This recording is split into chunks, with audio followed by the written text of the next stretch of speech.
All right, everyone over here at the Social Buzz Chat, we are discussing, does Klout count? Now, everyone wants to have social influence, but how does social actually influence you? From HR to how people perceive you, does that little number really make a difference? I'm going to turn it over to moderator Lewis Richardson from IBM. Here you go. Thank you very much. My job here is to be somewhat neutral, so I'll try not to let my beliefs kind of bleed through this. But what we want to first do is just introduce everyone to our panel. So if you would take just a minute and introduce yourself, we'll start here with Andrew. If you'll start and just move down, and then we'll start off with the questions, okay? My name's Andrew Grill, at Andrew Grill on Twitter. My cred score is 931/8, and until 4 months ago, I was the CEO of Cred. Jean Meister. It only works for him. It only works for Andrew. Okay. Yes. Jean Meister, co-author of the 2020 Workplace. My Klout score is 127. Actually, that's my weight. My Klout score, I think I have, for all of you that are rooting for the underdog, my Klout score is the lowest of anyone sitting on this couch, 62. Okay, Mark. I thought we drew the line at 65, Andrew. I don't know what's going on. Oh, maybe that'll increase it. I'm Mark Fidelman, CEO of Rainforest, which is an emerging influencer marketplace. Are we really going to talk about our Klout scores? Should I? You can if you want. Okay. Only if you want. I'm not going to talk about my Klout score. Okay. Just because, not that I'm against Klout, I just don't think it's relevant for this discussion. Okay. And I'm not going to talk about mine either, because I'm a person, a human being. My name is Pam Moore, CEO and founder of Marketing Nuts. Thank you. Matt Ridings, the co-founder and CEO of Sedera Works, do social business transformation for organizations. William Tincup, I have a consulting firm, Tincup & Co., and happy to be here. Well, I appreciate all of you joining us. In fact, it was a bigger, comfy couch than we thought we were going to have. We had a few people lined up, and now we've got 6. Obviously, it's a passionate thing. When I first heard this, I thought of Klout, the tool, the Klout, the brand. And I understand it needs to be expanded beyond that to more than just Klout, the brand, but also Klout, the actual, does Klout matter itself? Can I have social influence? And so as you take these questions, I want you to kind of, you can go either way. Okay, you can talk to me about the product and how it's measured with Klout, or you can just talk about the whole thing of social influence and whether there's a score on that could be done as well. All right, so when I come to a street fight like we're about to have, I always like to know, who's on whose side, right? And so what I'd like to do is just quickly, if we would, just go, again, once through the line, and just tell me, Klout, is it in or out? Agree with the process, the tool, whatever, or out? And we'll start back here with you, Andrew, if you don't mind. Well, if we look at, is Klout the standard for influence, who gave him that title? So no, Klout's out. Okay, all right. I think your online reputation is in. That doesn't necessarily mean a number attached to it, but how you manage your online reputation is in. All right, cool.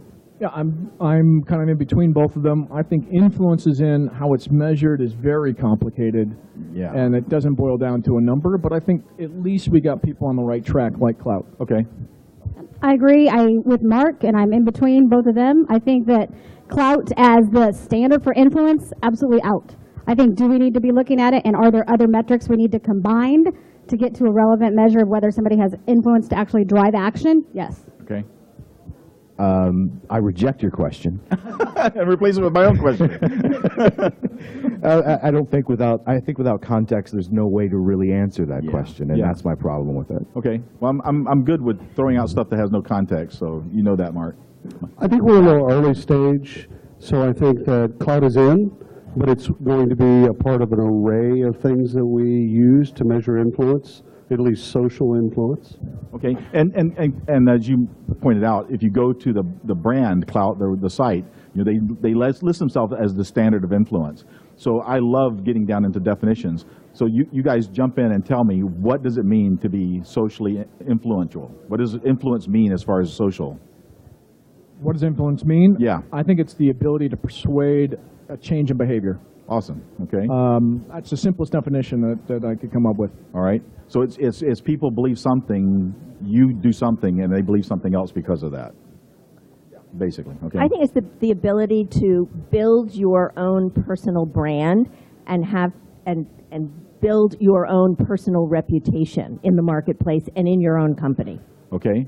And so does that, if you don't mind, does that include, I can build a brand, I can build a name, but so there's the idea of people, because people follow me, that automatically tells me that I have some influence. Is that the Absolutely idea? not. Okay. And, you know, there are plenty of examples of people that game the system. Okay. Right? So it doesn't necessarily mean that the number of followers. I think it's all about how authentic you are. Yeah. And how willing you are to share your thought capital with others. All right. Matt, do you want to tell me about influence quickly? I mean, influence for me it meets your simple definition. I mean, most of us think action instead of changing our belief systems, but my real issue with most of these systems in general is that they don't have contextual relevance. Yeah. So influence is something that's fluid. It changes from day to day. If the plumber's walking down the street, and I don't have a plumbing problem, he doesn't have a lot of influence with me. Yeah. But when my toilet stopped up, he's very influential, right? Yeah, exactly. So it's fluid. So taking something like a static number or static score without applying a contextual layer over it, I think it doesn't have a lot of meaning. All right. And sometimes even a geographical filter on, or a language filter on it. There's so many parameters you got to look at. It's really impossible to boil it down to one score, at least the way it's been defined so far. Okay. Anyone else? Pam? So, you know, and I think it really gets down to influential for what? You know, driving different thought, driving different mind share, driving desired action. You know, and I think there's particularly some confusion when brands are looking to quote unquote influencers that could be 100% completely gaming the system to drive influence, when really their clicks and their likes and their tweets are all manufactured.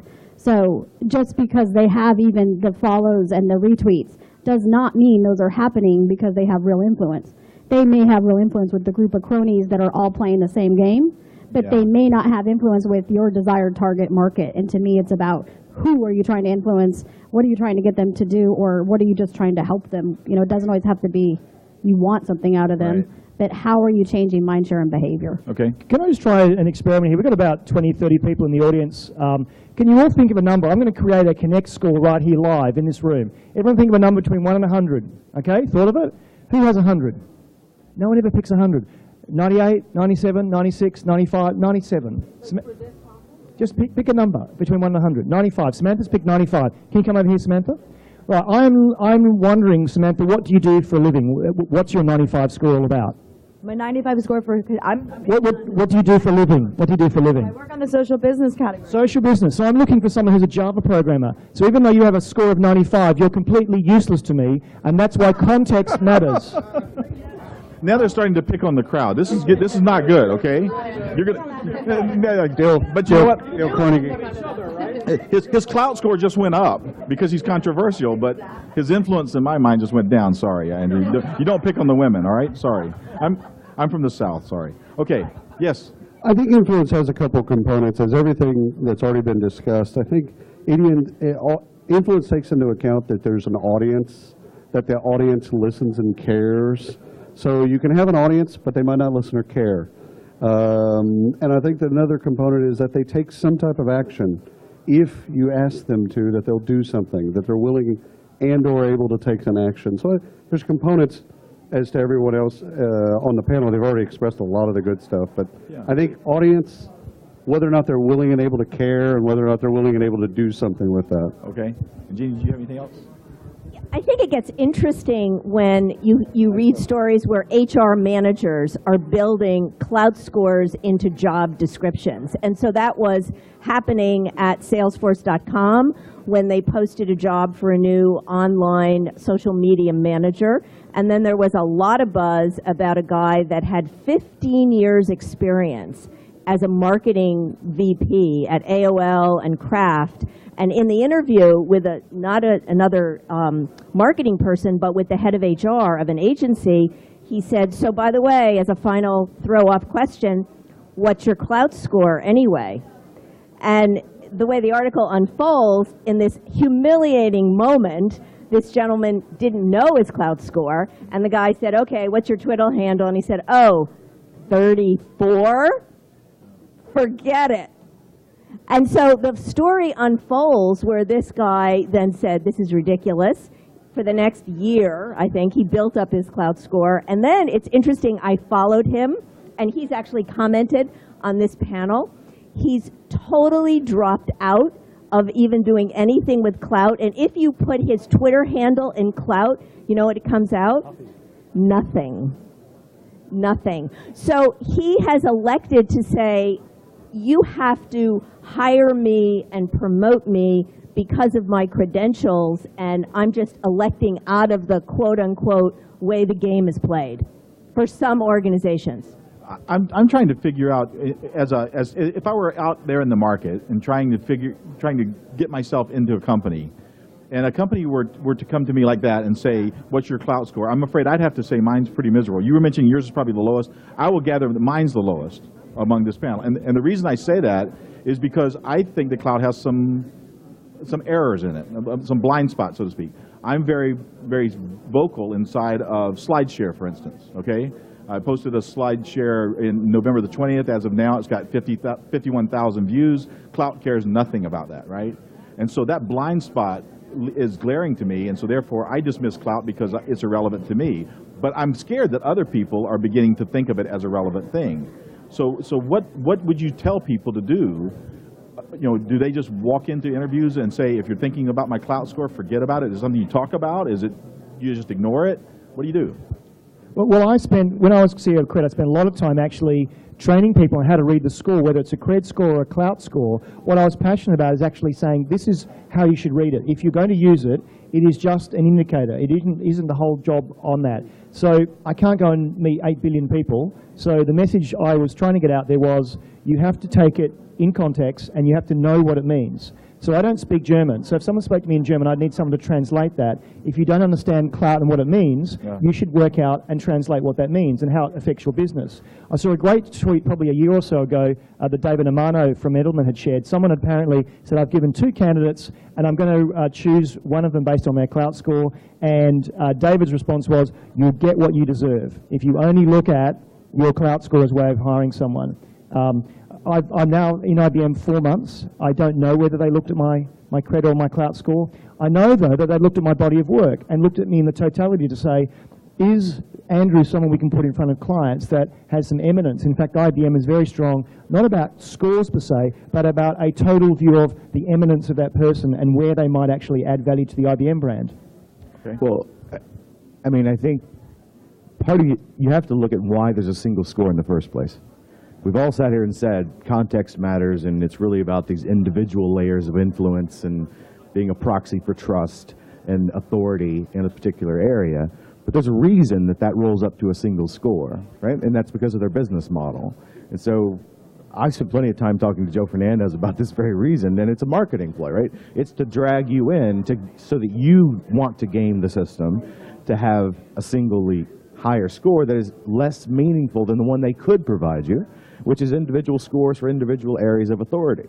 So you have to be able to look, if you're sitting in HR or in an organization, and understand what's happening in front of you, right? It's a system meant to be gamed and to play upon that ego so that you will then participate in a way that is less meaningful than what could be provided in the first place. All right.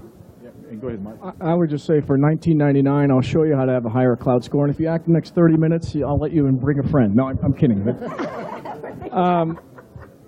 I think people are basically lazy in some cases, not in all cases, and they want a simple means of determining whether somebody's right for an organization or not. So this Klout score heuristic is something that's resonating with a lot of people because they feel like it saves them a lot of time from researching whether you're influential or you could do the job or a lot of people trust you. And in some respects, I think, I'm going to be devil's advocate. In some respects, it could be a good determiner of whether at least you can get people, real people I hope, to respond to your message. And if you really are influential, you can really move the needle for a company. There's absolutely no question. Yeah. I think there's some people on this panel that if they get behind a product or service, they can really bring it. Yeah. And they can get their friends to bring it. So I think, and we've all said this, it's a heuristic, take it with caution. There's many other than you got to look at, but it can be valuable. I want to take the other side as well. Pam? I'd just like to add that, you know, in an article I wrote in Forbes, I compared it to the SAT score, right? And so if you have kids in college and they're applying to a university, there are some universities, if you want to get into Harvard or Princeton, where you're going to need that 2,300 or 2,350 out of 2,400. Yes, it's one component in addition to everything else you've done and your athletics and the kind of person and values you are, but because so many kids want to get into Harvard or Princeton, it's one of the criteria. And I think it's the same thing here. I think with HR managers, they are starting to look at it. It's one of a whole host of things you bring to the organization. But I think a key difference there is that SAT is governed, right? Yes, you can cheat it, but there are standards. There, you provide your driver's license when you come in. A Klout score is exactly as Matt was saying. It's designed to be gamed. Yeah. It is gamed. We own a social business, digital agency, and I'll tell you, people come to us, at least 3 or 4 people a month that have scores in the high 80s, okay, are coming to us begging for a job, and they have been doing social media for the past 2-3 years, and they have 0 income. They're living on ramen noodles, and they're begging. But yet, yes, maybe they can move a needle, but then when you start to do the double click, it's kind of what you were getting at, there should be other factors that show me. They have 100,000 followers on Twitter, and it's linked to a specific blog. And they're driving blog traffic that with a ton of likes. Their Alexa score shouldn't be in the 5 millions. Yeah. Okay. Yeah. So there's easy, free data points you can tie together that are going to show you whether that's manufactured or not. And so if an HR manager is only looking at a Klout score, we can all on this panel help you game it. Yeah, William, what you got? I think the only thing I would add, everything is great so far, is if you're getting a job at Klout, if you're getting a job at Klout, you should probably have a pretty good Klout score, right? Okay. Certain positions, community managers, social media marketing, you know what? I'd probably look at Klout, quite frankly. I'd take it as one input out of the 500 inputs that I look at. And I think certain types of companies, so if I had a social analytics play in Silicon Valley, I would probably look at Klout as well as Cred, as well as Peer Index, as well as several other indicators. So I mean, before we throw out everything Klout related, there are probably some roles, there are probably some companies that it probably does make sense to take it as one input. Okay, so you talk about moving the needle, and I'll give you a little story on that. So Chris Sacca is an angel investor out of the Bay Area, well over 1 million followers. He goes online, and as a joke, he talks about if you want to get into this new beta piece of software that's about to launch, send me a text or send me a message and I'll get you into it. 45,000 people immediately said, put me in, I want in. And it was a joke. At that same moment, he says, I thought you knew I was kidding. I was just kidding. But if you really want to make a difference, there had been a big natural disaster that just happened, text this to the Red Cross. Let's raise some money right now. I know 45,000 of you are here right at this moment because you just sent it to me. 4 people. That's how many people send in $10 to the Red Cross. So be careful when we start talking about high influence and moving needles, and there is a real relationship tie that has to be made at a marketing level that goes far beyond any scoring system that's getting put up here. So I would argue that was done out of context. I would say, look, he's not nobody knows him for that charity, and it wouldn't work. But I could cite many examples of where it does. One in particular that comes to mind is a sports influencer. This guy has the same amount of followers as I do, but a much stronger emotional connection with his audience. So every single time he holds up a snowboard with a logo of the company he represents, he gets 5,000 likes, and they can trace 120 purchases of snowboards directly to that picture that he just put up on the mountain. It's about what people believe that you are a good filter for, or what people believe you're an expert in. And if they believe you, and you say, this is what I use, you should use it too, sales will happen. Well, and about aligning from, Matt was touching on it, the audience. Who's the audience? So I have an audience, okay, all of us. I didn't mean to start that way. I have an audience of C-level executives down to, community managers that are trying to be community managers. That's how we got partnered with IBM, okay? They wanted to tap into our audience. But my audience is relevant for them. They can come onto one of our tweet chats that generates 30 to 40 million impressions in 1 hour, and they're reaching their target market. We can measure all the way from a tweet to a conversion. We know that there's ROI there. And so are we having the relevant conversations with the right people, and are they taking the right action at the end of the day? Okay. What's interesting here is that social media has democratized influence, and the average person who 5 years ago no one knew can now be popular. It has always been the realm of the celebrity or the movie star to push products. Social media's come along, and now from your bedroom you can become influential and people want to pay you. So where brands are really confused now is they've got the celebrity strategy. They pay them hundreds of, millions of dollars to promote something. You then got the bloggers who are becoming pro-bloggers, and they're acting like celebrities. And I've had discussions with brands saying, we've got to pay this fashion blogger $5,000 a month just to be nice to us.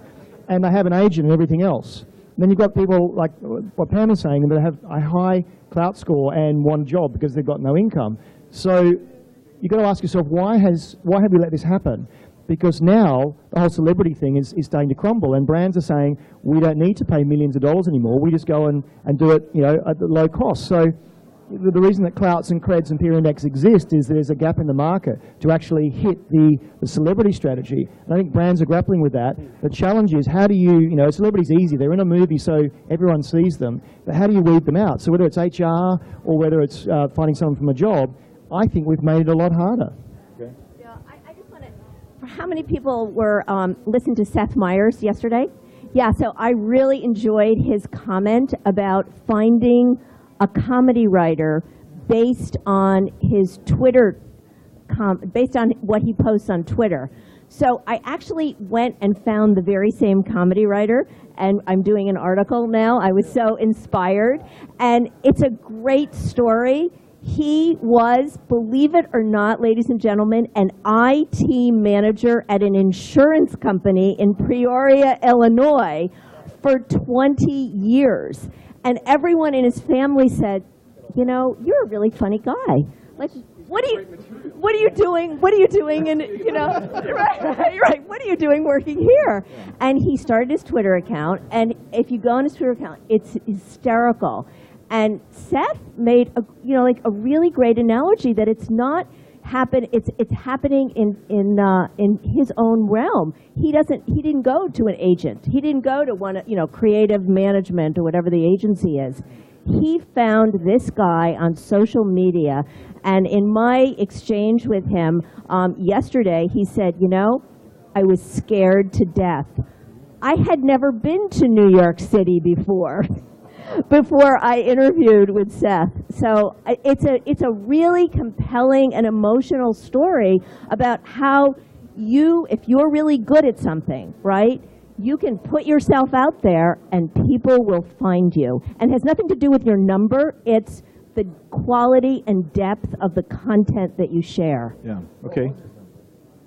Well, what was his Klout number? Wait, of course I looked it up, right? And his number wasn't all that impressive, 64. Okay. Right? All right. So, yeah, so we've got a question here, or a comment. So since I'll play the devil's advocate, and since Stowe is not here, I'll play the Stowe advocate. Come on, face it. It doesn't matter what the HR people say and what the criteria in theirs is. You want a high number. You want a high number? Ah, all the people who are silent. I don't. I think you do because everyone else believes it. That's exactly it.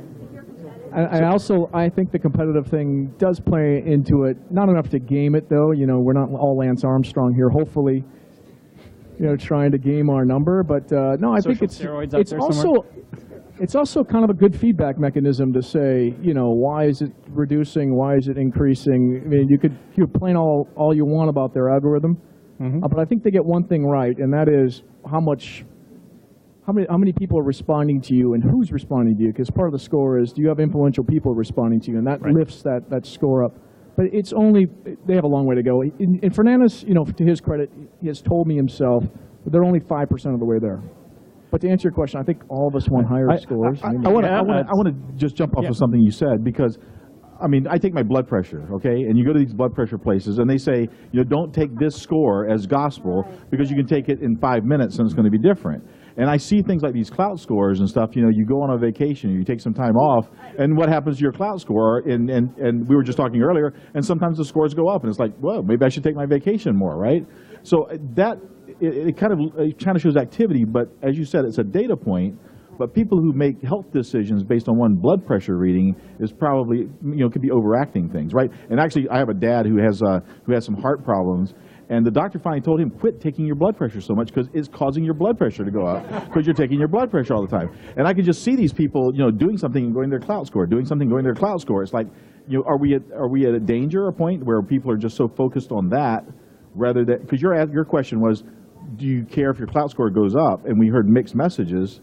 You know, some do and some don't. So, well, I will say I turned off my Klout a couple years ago, and I wrote a big blog post on it because I was ticked off on the privacy issues that they had, where there were minors that I was connected to on Facebook that were getting pulled into Klout. Okay, I had all kinds of issues I'd identified. It was being gamed. There was bad stuff that was happening. I unplugged it, and then once they fixed the issues, I went back. Okay, my Klout score is a 73. I could have it a lot higher. I know how to game it. I don't care. But maybe that's because it's at a 73 and I'm happy with that. If it was at a 35, to answer your point, I probably wouldn't like that. Okay. However, there's other metrics. You know, take a look at Peak Analytics and you can go run a free report on your own community. What matters to me is that my community is more influential. It looks at all the social networks and tells me the power of my community. So if I send a tweet on behalf of IBM, they know for a fact and can look at my community and see their demographics, their age, their race, where they're located, what social networks. That matters to me more than a Klout score being in the 80s. What you're saying is that you can still be measured in a number.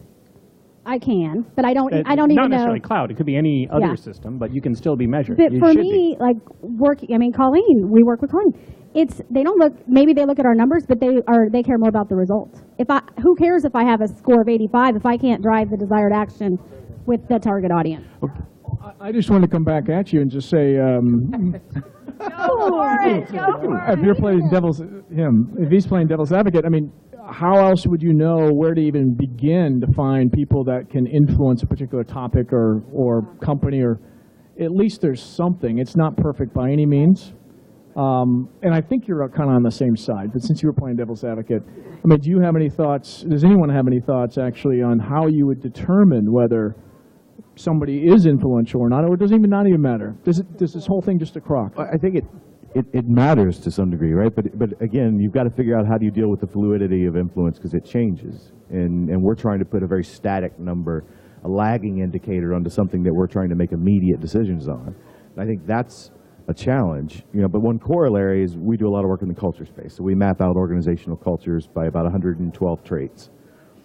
And yet, when we are brought into organizations, what they usually say is, we want you to make us a more innovative organization or a more collaborative organization. They narrow it down to that one thing, when in reality, all of those traits have to work in concert together. Some give, some lessen control, give more empowerment, those types of things, and the trade-offs are there.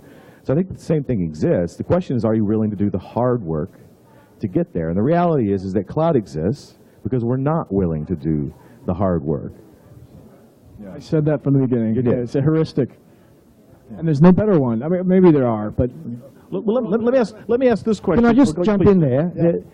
We haven't talked about transparency. Okay. One of the things we did when I launched CRED was we were transparent. We explained how the score is developed. Whether you like or dislike how we do it, we tell you the components. I've never had a chance to debate Joe Fernandez on this, but if I was able to, I would say, why don't you make it transparent? He'll say it's all too hard.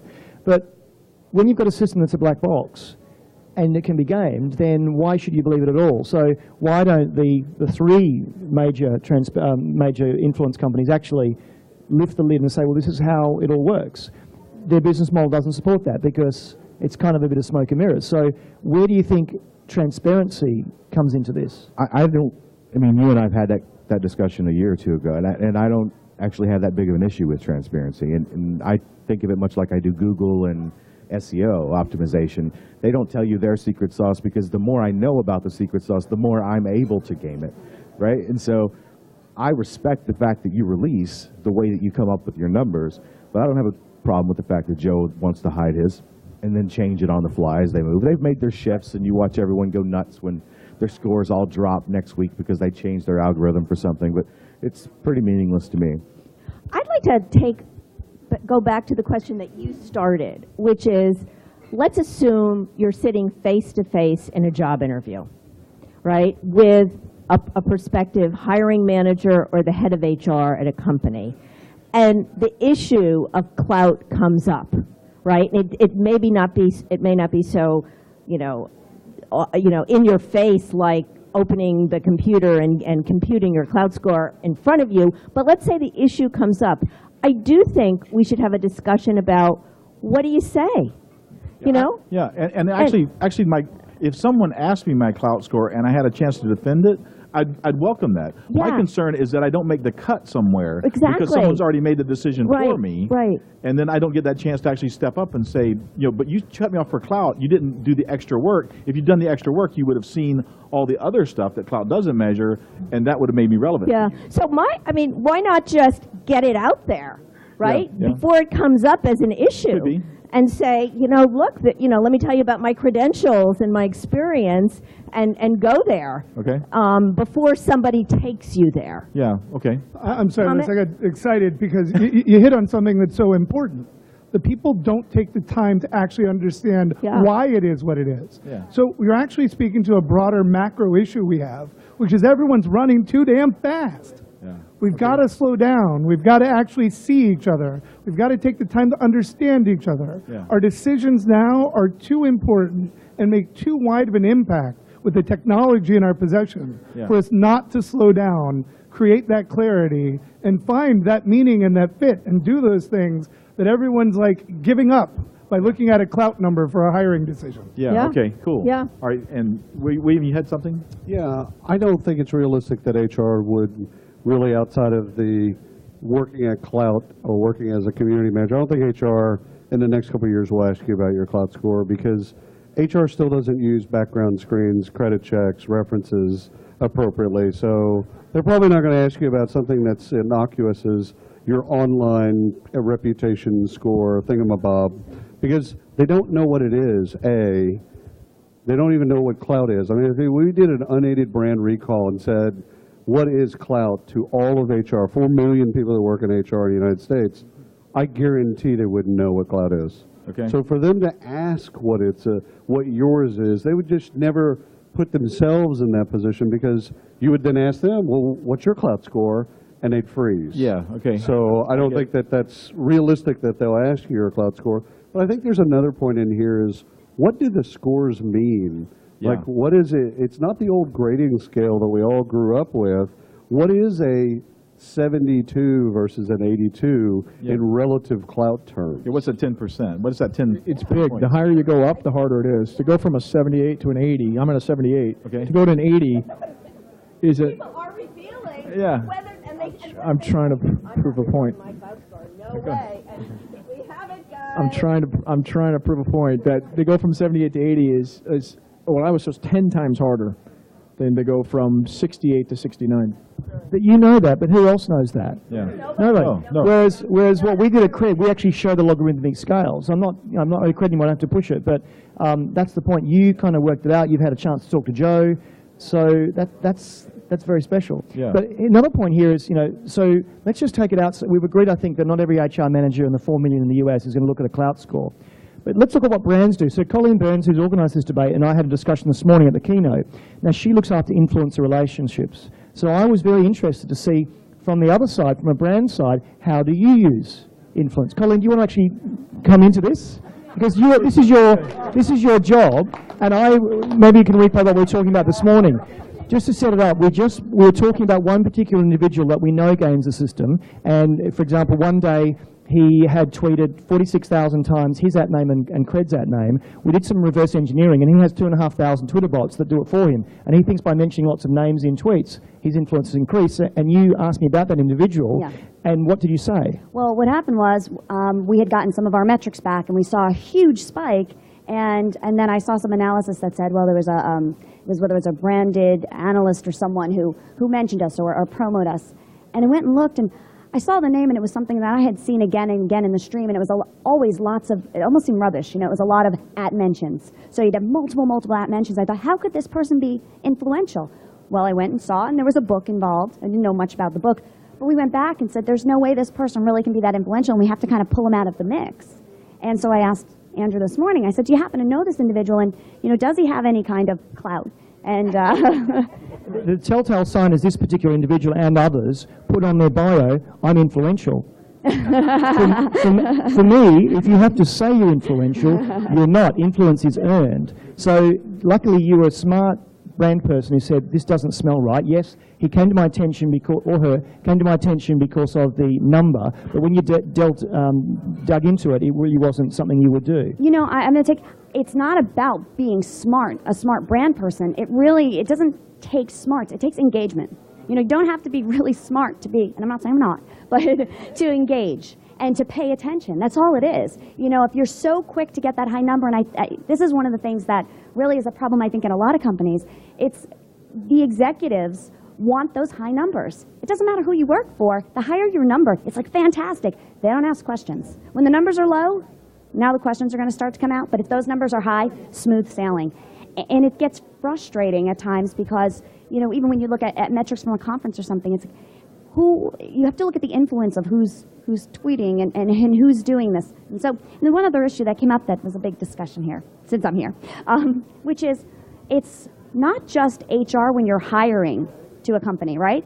What I'm hearing now is that companies, maybe even mine, I don't know, are actually requiring as part of an evaluation to reveal your Klout score and increase it. So when you're already an employee, and I'm hearing this from other divisions, I have to say, thankfully, that's not something that's happened to me, but within the company, they're requiring that. I mean, how do you respond to that? Well, I think that what I've seen with a couple of companies, and one of them is your client, PepsiCo, that was used yesterday. They have a social media literacy program where they train their 300,000 employees to be social media ambassadors of the company. So some companies are saying, now wait a minute, you know, we have an army of our own people. How can we empower them? How can we grow their influence skills? I don't know if it's, you know, move your Klout score 3 points, but I think the overall strategic view is, how do we empower our employees to carry our brand message to the marketplace?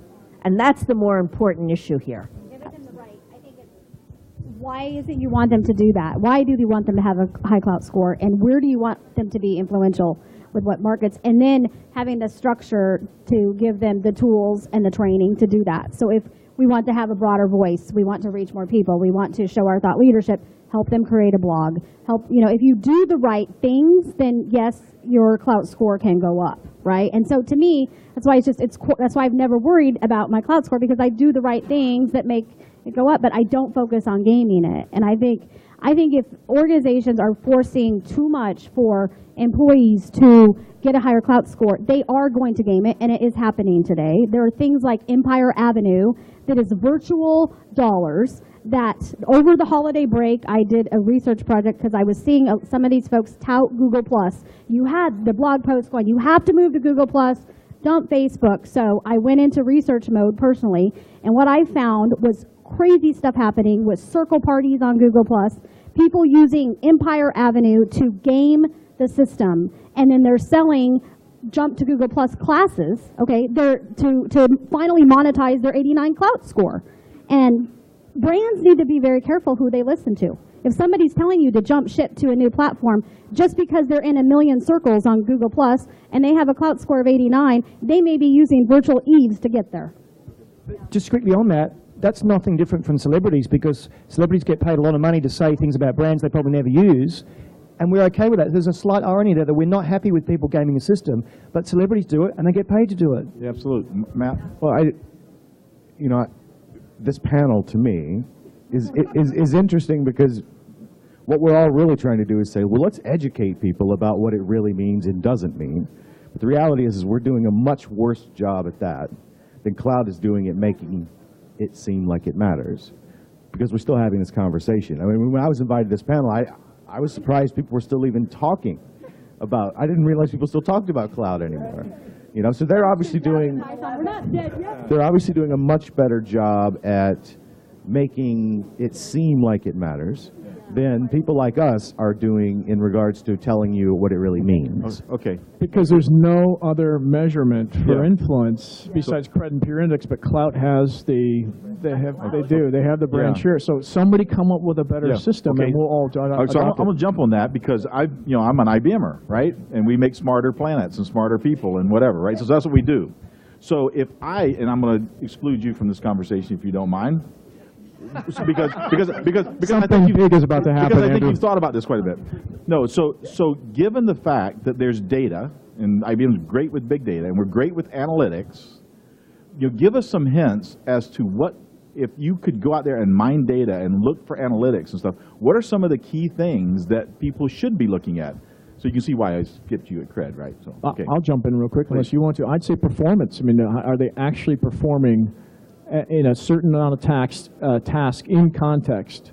And I'd call it a Watson score, by the way, and I'd have Watson do the analysis and come up with a score. But he's really going to be trained to really understand what impact this person really has in the context that he's been asked or she's been asked to participate in.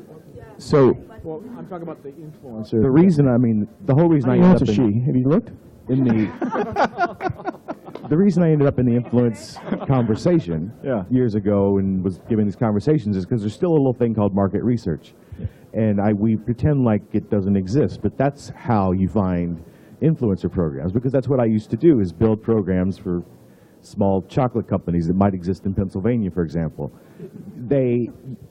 You're able to make matches and find meaningful relationships and dotted lines where it turns out that soccer moms who play tennis tend to like chocolate more than ones who don't. And that's an actual outcome, by the way. And so now as a company, you're able to drive the needle by saying, I can sponsor tennis tournaments. I can do things that make sense that I've derived. It took 4 months. It took a lot of people. It took a lot of research and a lot of time. And I couldn't push a number and say, that person's got a 72 and they like chocolate. Yeah, okay. Right? And so it's market research, and I don't see how that has changed. How do you know if Janine or anyone else can push the needle more than, say, some random person, though? What's funny is, through the research that we did, it was actually the circles of people who would have had very low Klout scores in that 500 to 700 follower range, who actually drove the needle much, much more than the really high-end people that we consider social influencers in the space. Yeah, I'd say a lot of it must be context.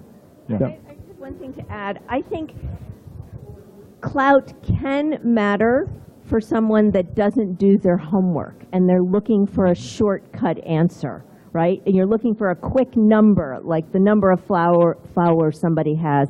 But if you really do the due diligence that's necessary, you can see pretty quickly, do they have it? I mean, do they have quality content? Do they have a breadth to what they're sharing and a subject matter knowledge that's deep? You're going to find that out in their resume, their performance, what they're doing, and by talking to others. So but if you're looking for a shortcut answer, you're going to go to a number. Yeah. Yeah. I'm sorry, real quick, because I want to come back to what you were saying before. Those people are lazy, and it's part of this thing about developing a smarter workforce. Yeah. A smarter workforce is going to take their time and do their homework and do the things that are required. But we're overburdening too many of our employees and taxing them 120% of their potential workload. And then we're trying to control what work looks like as if work only happens in front of a desk. So we have a whole new model of the world that is really the ideal that social business is supposed to represent. But it requires us to understand that we can't keep running at this speed, but it requires us to do that actual 4 months of work. It requires us to be a part of that community, not just to try to observe it externally, like we're looking at animals in a zoo and being able to ascertain why they're eating that thing. We have to actually eat that thing and hang out with them to understand it. Well, and it's doing your research, exactly what Matt said and what Mr. Mark Fiddleman said. We go way back, sorry. Mr. 72. There's other names that we call him that we love him, but I won't say it here. So I have a very recent story. I'm working with a local media group in Orlando, contacted me to do a story on local influencers, okay? So I met with the editor for lunch, and it's going to be a big spiel, multiple articles. And after we met then, he reached out to me and had, I told him I would provide some names of people I know, and they actually have not that many followers. He sent me a couple people to review, one that had over 200,000 followers on Twitter. So I did the quick double click. I was not lazy, okay? And what I found through only 10% of his followers, approximate, are real. Okay? 10%. You combine that and you go look at some blog traffic scores linked to his blog. That's why I said 5 million earlier. His Alexa score is into 5 million, okay? It should be, the closer you are to 1, the better. Okay, on the Alexa score. So he has basically zero traffic to going to his blog from his 200,000 follower. You go and you look at, I did that in 5 minutes. Okay, I didn't pay, yeah. For that, it's an important tool. For Follower tool. Oh yeah, so there's a tool called Status People, and there's Fake Checker. It's not perfect, but you can instantly get a measurement that is not 100%. If they have a large following, it's only going to take a subset of those. But if it says 10% good, the chances of that person having a good following are pretty bad. And then once you do the double click and you look at the blog and you look at some of the other things, it's all fake.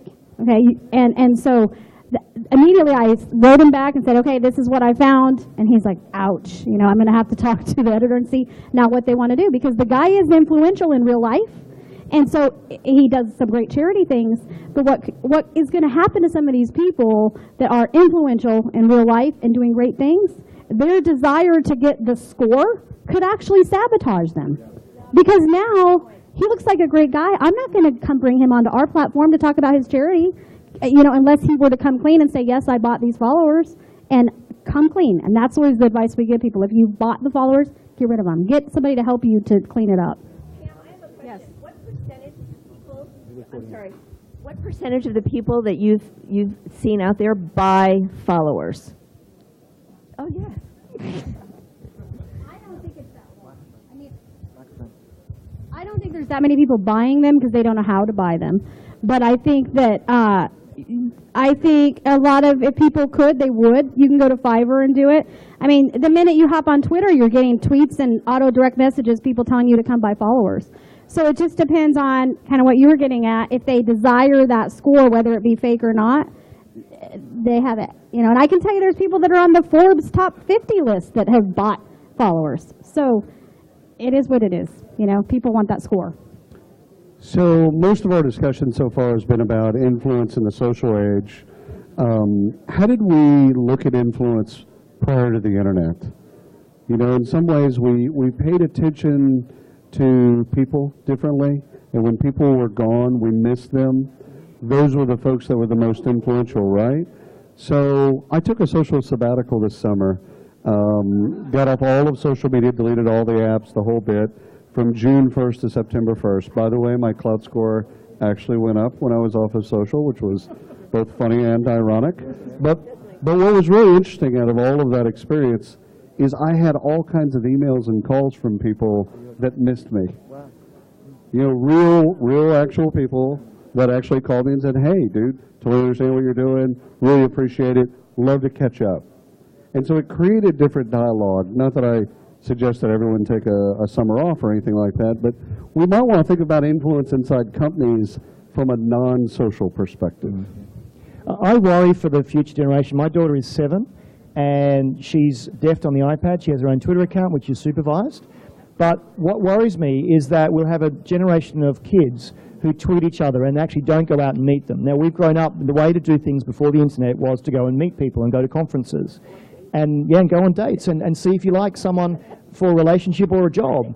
And I think we're relying too heavily, we're getting very lazy by using this number to rank people and using social as a proxy.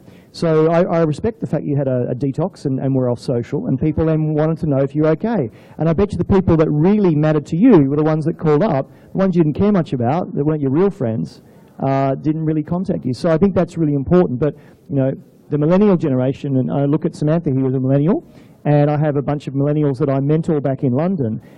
I see a bit of myself 20 years ago that I was a bit like that, and I don't want to lose the edge where you actually go and have a conversation. So social is great to get people to the party and to have that discussion, but we've got to your point, got to remember that it's all about people. The real world, social before technology was having a chat. I can't imagine this interaction we just had in some kind of a virtual environment. I can see a little bit of it, but I think it would be difficult to look in people's eyes, and yet you see the smile and you go, I know what he's saying, but he's smiling.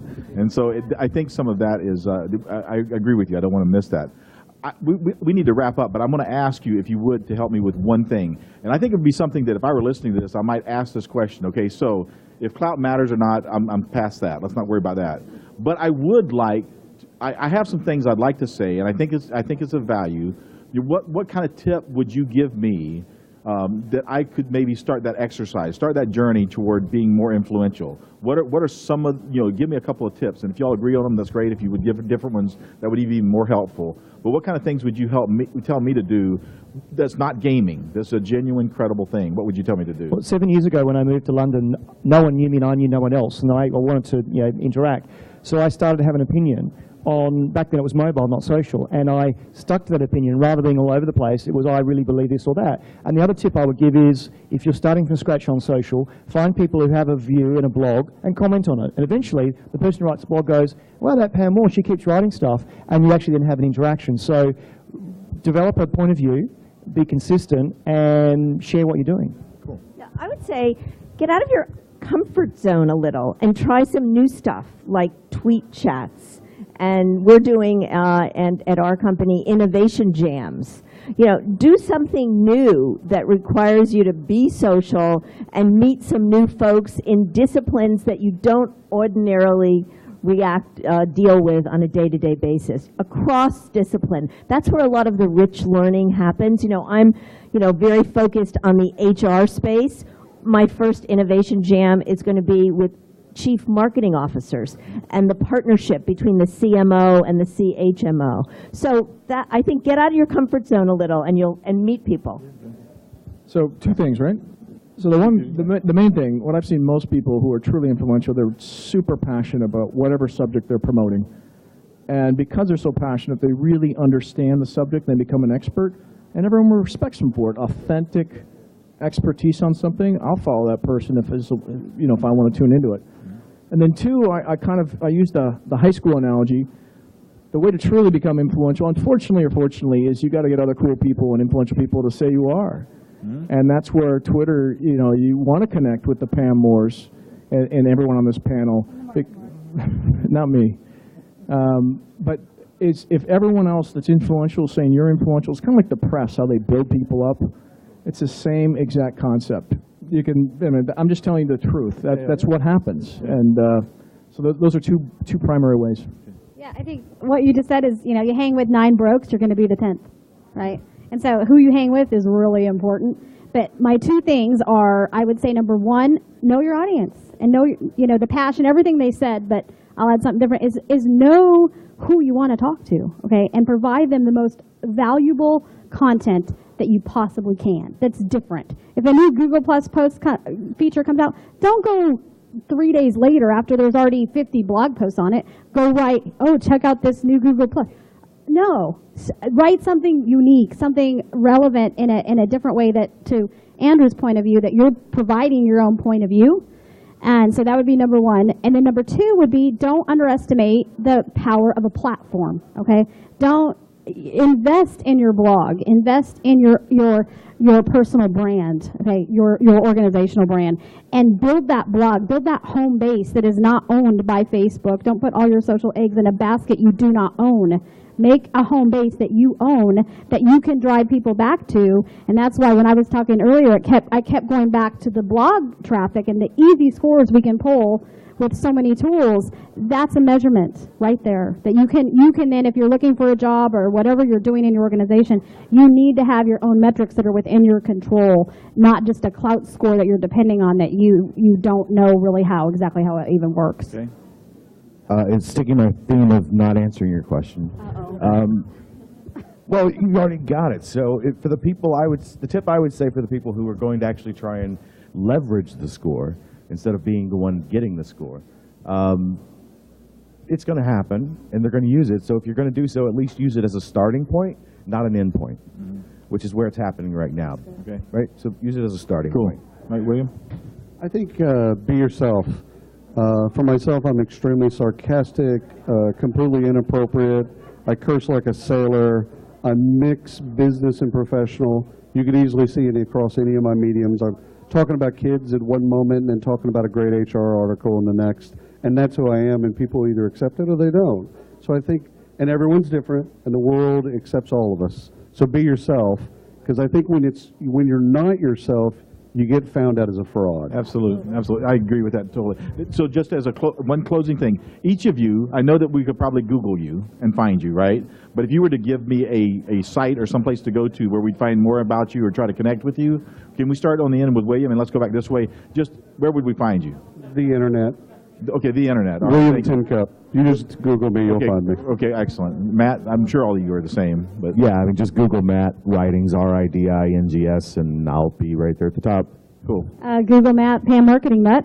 Pam Marketing yes, Nut, and okay. pick your platform to come visit me. Okay, cool. It's just Google Ron Shaw, and you'll find everything about me. It all points to me. You just went to his creds. That's right. Just went. Yeah, okay. JC Meister, you can go to futureworkplace.com. Thank you. At Andrew Grill or andrewgrill.com, you'll find me. Awesome. Okay. Where am I?